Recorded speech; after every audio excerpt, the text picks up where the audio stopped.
क्या हुआ? अरे ये क्या कबाड़ खाना बना रखा है तूने? इस संदूक को हाथ लगाने की क्या जरूरत थी? क्या चाहिए तुझे? माँ तो घर पे थी नहीं तो मैंने सोचा कि... अरे भाई उसके कपड़े तैयार थे, उसे देने गई थी। क्या चाहिए तुझे, बता तो सही। मुझे बर्थ सर्टिफिकेट चाहिए। Birth certificate? लेकिन उसकी क्या जरूरत पड़ गई तुझे? राज के अंकल ने नौकरी के लिए कहा है तो पासपोर्ट के लिए... सुबह चाहिए ना तुझे, निकाल दूंगी। माँ लेकिन अभी खुला है तो दे दे। अरे सुबह दे दूंगी, अभी तो नहीं जाना तुझे। जा जाके हाथ मुंह धो, मैं खाना लगाती हूँ। अब मुंह क्या देख रहा है, जा ना। सब सामान इधर उधर कर दिया।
अजय शर्मा की जगह अजय मल्होत्रा।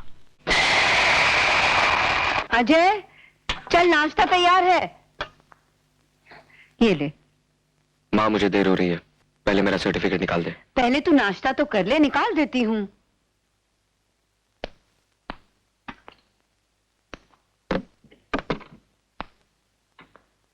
क्या हुआ, मिला? नहीं मिला, उसे ही ढूंढ रही हूँ। बुढ़ापे में याददाश्त कमजोर हो जाती है, पता नहीं कहाँ रख दिया मैंने। कहाँ था ये? जो चीज ट्रंक में रखी है उसे तू अलमारी में ढूंढ रही है? अरे हाँ, मैं तो भूल ही गई थी।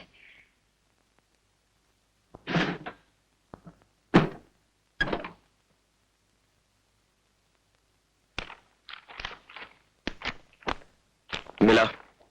ढूंढ रही हूँ ना, सर पे क्यों आके खड़ा हो गया? यही तो रखा था रात में, पता नहीं कहाँ चला गया। तो रातों रात इसे जमीन निकल गई या आसमान खा गया?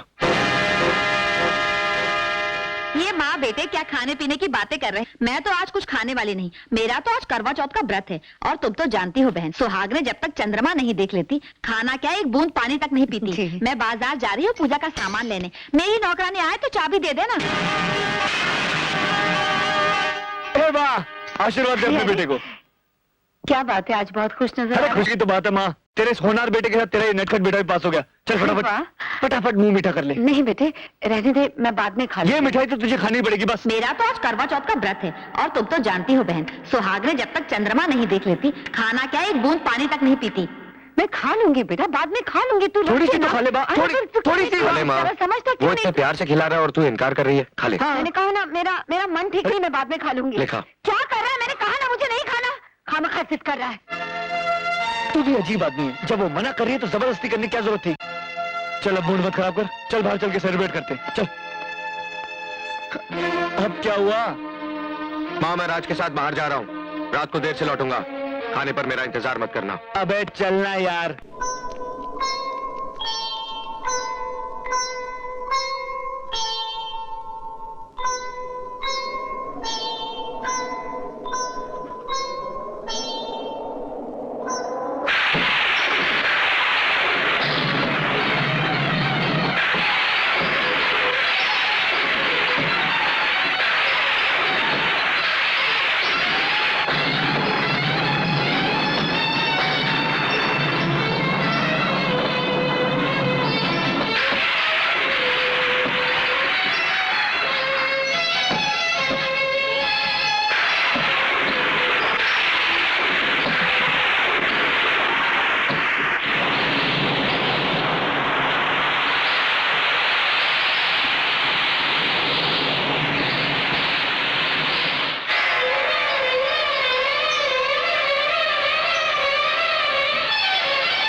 अजय,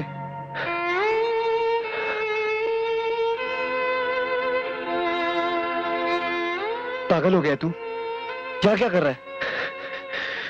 मैं देख रहा था कि लहरों में टकराने की ताकत ज्यादा होती है या चट्टानों में बर्दाश्त की। क्या हुआ तुझे? प्रॉब्लम क्या है तेरी? कोई प्रॉब्लम नहीं है यार। तो फिर इतनी शराब पीने की वजह क्या है? आंसू पीने से अच्छा है आदमी शराब पी ले। अजय, तू मुझसे कुछ छुपा रहा है, बोल क्या बात है? कुछ नहीं यार, सब ठीक है। यार भी कहता है और अपने गम में शरीक भी नहीं करता। तुझे हमारी दोस्ती कसम, बोल क्या बात है? बुरा मत मानना यार, कुछ बातें दोस्ती के दायरे के बाहर होती हैं। ठीक है, लेकिन तू मेरे दिल के दायरे के बाहर नहीं। चल घर चल। नहीं, एक लगा के दूंगा। चल अब चल। राज, मुझे चल मेरे घर हाल चल। पे छोड़ दे। संभाल के।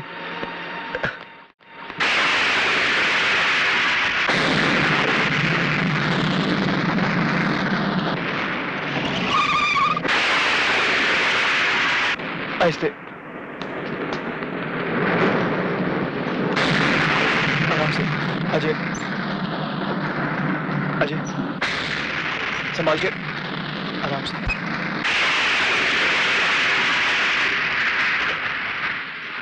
अच्छा, तो पी के आया है? वो माँ पासों ने खुशी में पार्टी दी थी, दोस्तों ने जबरदस्ती पिला दी इसे, थोड़ी सी चढ़ गई है। माँ, मगर प्लीज इसे डांटना मत, गलती तो मेरी थी, खामखा से ले गया वहां। गलती तेरी नहीं है बेटे, खोट तो मेरी परवरिश में रह गई, वरना मैं तो इसी भरम में जी रही थी कि जिंदगी के किसी भी मोड़ पर इसके कदम नहीं डगमगाएंगे। अजय, अगर आंधियां मुझसे टकराई होती ना तो मैं नहीं डगमगाता, लेकिन क्या करूं, चोट दिल पर लगी थी और दर्द का सैलाब रगों में उमड़ रहा था। कोई सहारा तो चाहिए था ना मुझे। तो नशे का ये बांध उसे कब तक रोक पाएगा? उगल दे उस सैलाब को जो तेरे होठों तक आकर लौट जाता है। रहने दे माँ, वरना शब्दों की तलवार रिश्तों की वो डोर काट देगी जिससे हम दोनों बंधे हैं। ये क्या बकवास कर रहा है? होश में आ जाए, जानता है तो किससे बात कर रहा है? उस औरत से राज, जिसे देवी कहते हुए कभी मेरी जुबान नहीं लड़खड़ाई, जिसकी ममता का आंचल 25 साल जिंदगी के हर मौसम में मेरी हिफाजत करता रहा। लेकिन आज वही आंचल इस बेटे के सर से हटकर किसी गैर मर्द को छुपाने के लिए पर्दा बन गया। कौन है वो जिसने मेरी मां के गले से ममता का जेवर उतारकर अपने नाम का मंगलसूत्र पहना दिया? कौन है वो जिसकी लंबी उम्र के लिए मेरी मां करवा चौथ का व्रत रखती है? कौन है वो जो मेरी मां के दिल में मोहब्बत बनकर और मेरे दिल में नफरत बनकर पनप रहा है? बोल मां, बोल, जवाब दे। अगर तुझे एक औरत के चरित्र और मां की मर्यादा का खून ही करना था तो फिर ये सफेद साड़ी पहनकर विधवा होने का नाटक इसलिए?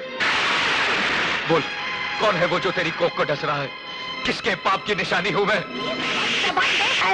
इतनी बर्बाद कहने की कैसे की तूने? बता कैसे की हिम्मत? तू बीच में मत आ। यहाँ जितनी खिलौनी बात कही है, तेरी तो कैसी बातें कर रहा है? क्या कर रही है तू? होश में लिए तू, तो होश में आ। मुझे तो शर्म आती है अपनी कोख पर, जिसने तुझ जैसे बेटे को जन्म दिया। लोग झोपड़े में रहते हैं ना, उससे भी बुरा नहीं कहते। अरे तू तो 9 महीने इस कोख में रहा है रे, तो फिर इसे गाली देने की हिम्मत कैसे की तूने?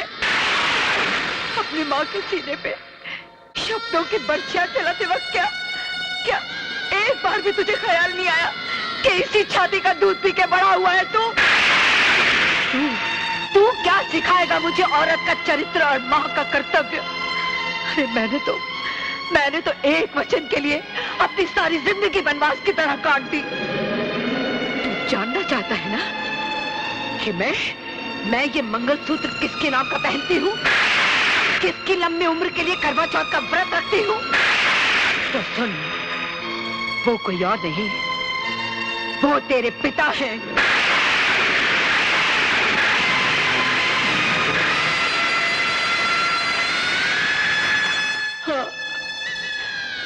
तक मैंने तुझसे ये सच्चाई सिर्फ इसलिए छुपा के रखी क्योंकि तेरे पिताजी ने मुझे कसम दी थी कि जिंदगी के किसी भी मोड़ पे मैं तुझे नहीं बताऊंगी कि ना तू अनाथ है ना मैं विधवा।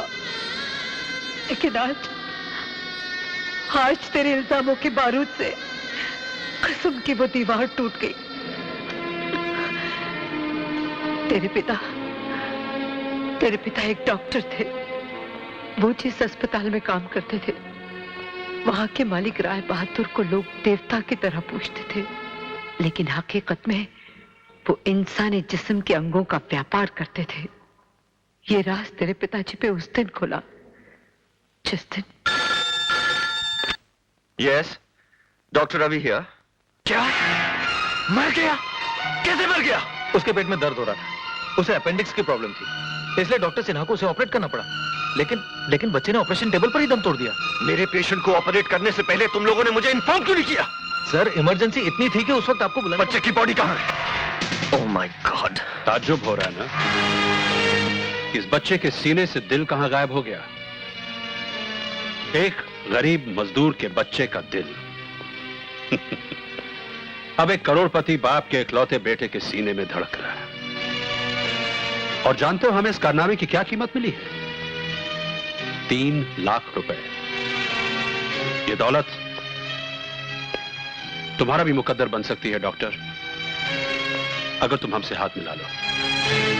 घबराओ नहीं डॉक्टर, किसी को हम पर शक नहीं होगा, क्योंकि हम ये हथकंडे उन्हीं पर आजमाते हैं जिन्हें मरने के बाद कफन के पैसे भी हम ही को देने पड़ते हैं। You bastard! Kidney, liver, brain, lungs, heart वगैरह, ये सब इंसान। छोड़ दो! मैं कहता हूं छोड़ दो मुझे। गौर से देखिए राय साहब, ये वो कमीना सफेद पोश कसाई है जो पेशे की आड़ में लाशों का कारोबार कर रहा है। आपके अस्पताल को इसने मौत का अड्डा बना रखा है। ये कमीना इस अस्पताल में क्या क्या कर रहा है ये नहीं डॉक्टर जानते। रवि, जो कुछ तुम डॉक्टर सिन्हा के बारे में कहना चाहते हो वो मैं बहुत पहले से जानता हूं, और मैं ये भी जानता हूं कि ये सिर्फ एक मोहरा है। इस सिस्टम का रिमोट कंट्रोल किसी और के हाथ में है। अगर आप सब जानते हैं तो खामोश क्यों है? कौन है वो? दिल कमजोर तो नहीं है ना तुम्हारा? कहीं ये सुनकर हार्ट फेल ना हो जाए कि वो रिमोट कंट्रोल मेरे हाथ में। इस अस्पताल में काम करने वाले सारे डॉक्टर मेरे इशारों पर चलते हैं। यहाँ आने वाले हर मरीज की जिंदगी और मौत का फैसला मैं करता हूँ। इस छोटी सी कायनात का खुदा हूं मैं, खुदा। तो वो दान पुण्य, वो गरीबों से हमदर्दी, वो सब दिखावा है, नाटक है। और नहीं तो क्या? तुम क्या समझते हो मैंने ये अस्पताल भिखारियों और लावारिसों के लिए खोल रखे हैं? जिस तरह कसाई के लिए एक पका उसकी रोटी रोजी कमाने का साधन है, इसी तरह इंसानी जिस्म मेरे लिए दौलत कमाने का साधन है।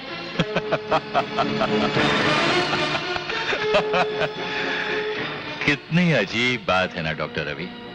जिस मुल्क में जिंदा इंसानों की कोई कीमत नहीं, मैं उन्हें लाशों में बदलकर कीमती बना देता हूं।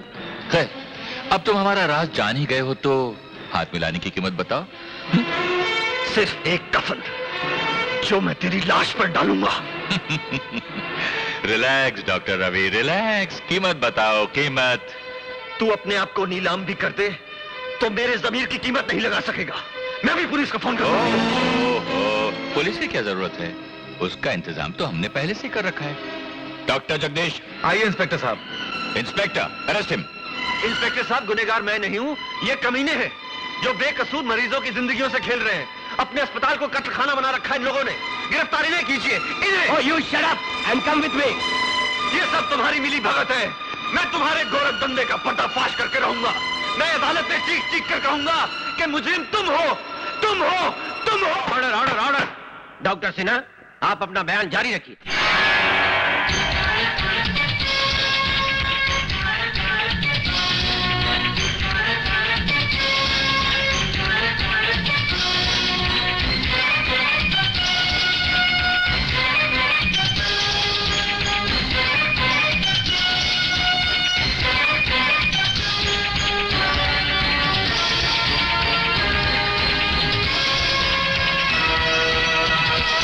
मेरे खिलाफ एक मुकम्मल साजिश है योर ऑनर। ये सारे सबूत, ये सारे गवाह राय बहादुर के खरीदे हुए मोहरे हैं। मैं सच कहता हूं जज साहब, मैं निर्दोष हूं। मैंने कोई पाप, मैंने कोई गुनाह नहीं किया जज साहब, मैंने कोई पाप, मैंने कोई गुनाह नहीं किया जज साहब। तमाम गवाहों और सबूतों की रोशनी में ये अदालत इस नतीजे पर पहुंची है कि डॉक्टर रवि ने रुपयों की खातिर एक मासूम बच्चे की जान ली और अपने पेशे को बदनाम किया। लिहाजा ये अदालत डॉक्टर रवि को डॉक्टरी के पेशे से खारिज करते हुए उम्र कैद बामुशक्कत की सजा सुनाती है।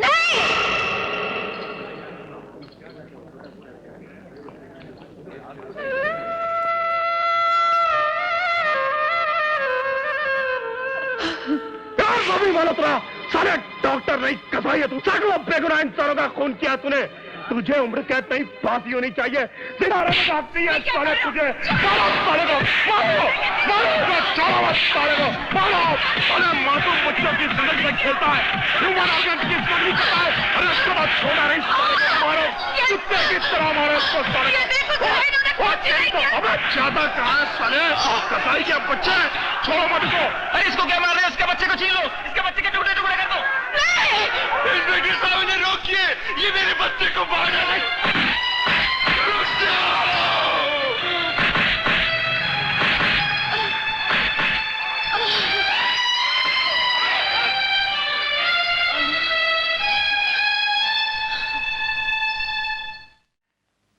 आशा, जी तुम ये शहर छोड़कर चली जाओ। क्या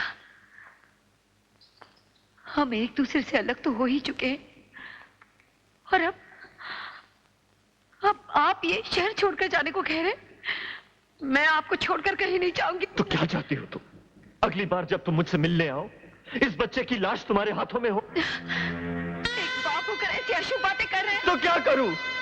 लोगों की आंखों में जो नफरत और गुस्सा मैंने देखा है, वो तुम्हें और इस मासूम को जिंदा नहीं रहने देगा। किस किस के पत्थर से हिफाजत करोगी इसकी? चली जाओ आशा, चली जाओ। किसी अजनबी जगह जाकर परवरिश करो इसकी, जहां तुम्हारे बेटे के नाम के साथ डॉक्टर रवि मल्होत्रा का नाम शामिल ना हो, ताकि ये किसी मुजरिम या कातिल का बेटा ना कहलाए। मैं बताऊंगी इसे कि सच्चाई क्या है। नहीं यकीन करेगा वो। अरे बचपन कोरे कागज की तरह होता है, और दुनिया वाले मेरे गुनाहों की उस पर इतनी स्याही बिखेर देंगे कि तुम्हारे लिखने के लिए कोई जगह नहीं रहेगी। इसलिए कहता हूं आशा, मान जाओ, मान जाओ। इस बच्चे के भविष्य की खातिर तुम्हें दुनिया वालों के सामने विधवा बनकर जीना होगा। एक माँ का फर्ज निभाने के लिए आप एक पत्नी से उसका अधिकार क्यों छीनना चाहते हैं? ताकि तुम्हारी मांग का सिंदूर उन सवालों को जन्म ही न दे सके जिनका जवाब तुम्हारे पास न हो। समझ लो तुम्हारे सुहाग को उम्र कैद नहीं, फांसी हो चुकी है, विधवा हो चुकी हो तुम। पहुंच दो अपनी मांग का सिंदूर, तोड़ दो ये फांस की निशानियां, तोड़ दो जो तुम्हें कभी मेरे जिंदा रहने का एहसास भी न दिला सके। आज के बाद तुम कभी मुझे जी मिलने नहीं आओगी, और न ही इसे कभी बताओगी कि मैं जिंदा हूं। आशा, आशा, मैं तुम्हारे हाथ जोड़ता हूं। वचन दो कि तुम इस राज को राजी रखोगी। तुम्हें इस बच्चे के भविष्य की कसम, तुम विधवा बनकर रहोगी। आशा, मैं तुम्हारे हाथ जोड़ता हूं। सुहागन होते हुए भी मैंने विधवा का ये कफन ओढ़ लिया, पोंछ दिया अपनी मांग से सिंदूर, ताकि अपने आंचल से अपने बेटे का लहू न पोंछना पड़े।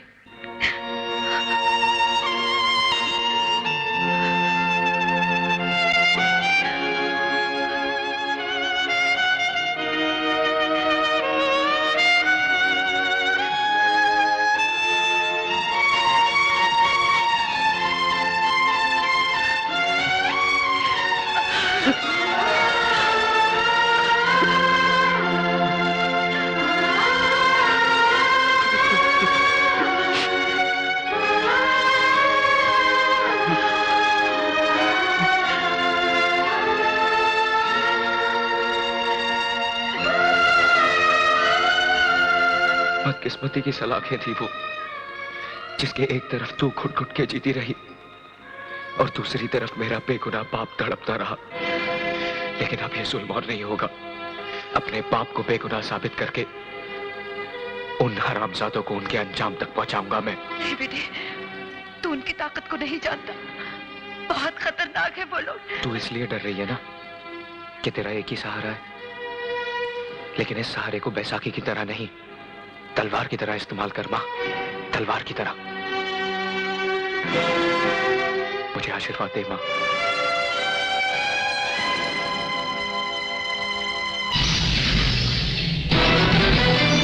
मेरे लहू को बना दिया है तेरी दुआ ने अब तो आग, अपना दूध न बख्शना तू जो न लाया तेरा सुहाग।